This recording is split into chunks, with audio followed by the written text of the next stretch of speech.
आज हम आप लोगों को बताएंगे कि गणित में जो गुणा हम पाठ्यक्रम पढ़ते हैं ना, तो उसमें गुणा में जो है ये चीज आता है, तो गुणा आएगा, गुणक आएगा, गुणज, गुणनखंड, गुणनफल। आप हमेशा इनके बीच में कंफ्यूज हो जाओगे।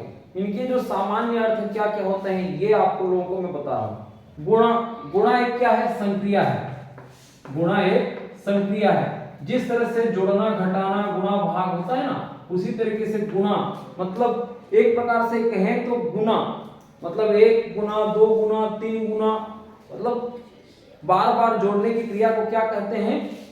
गुणा कहते हैं। बार बार जोड़ने की क्रिया को गुणा कहते हैं। तो एक प्रकार का संक्रिया है जिसका चिन्ह जो है इस तरीके से रहता है। तो यह है गुणा का चिन्ह। अब आता है कि गुणक। गुणक क से क्या समझोगे आप? गुणा करने वाला। अब एक उदाहरण स्वरूप से ये कि मान लो 2 में हम 1 का गुणा कर रहे हैं, फिर यहां पर देखें कि 2 में 2 का गुणा कर रहे हैं, फिर 2 में 3 का गुणा कर रहे हैं। तो यहां पर जो 2 है वो तो 2 है ही समान रूप से, लेकिन जो गुणक है, जो गुणा करने वाले हैं वो बदल रहे हैं। तो इसको गुणा करने वाला बोलेंगे 1 2 3 को, ये गुणक है। ठीक है, तो ये इस प्रकार से गुणा करने वाले को गुणक कहते हैं। अब हम देखते हैं कि गुणज क्या चीज है।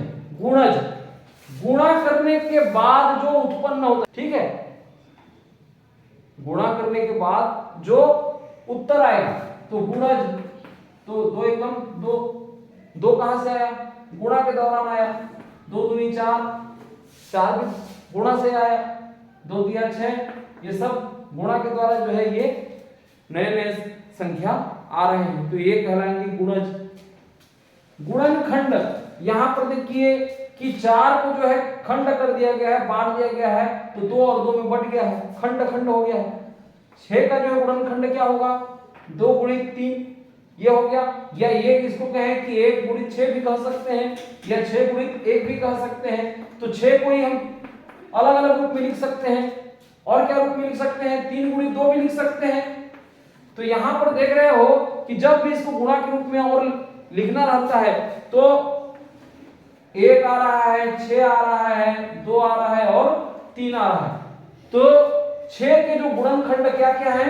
1 है, 2 है, 3 है और 6 है। तो ये इसके गुणनखंड कहलाते हैं। गुणनफल क्या है?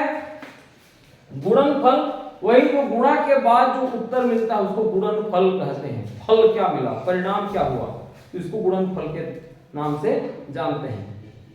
आशा है आप लोग इस चीज को कभी अब भ्रम में नहीं रहेंगे, समझ गए होंगे।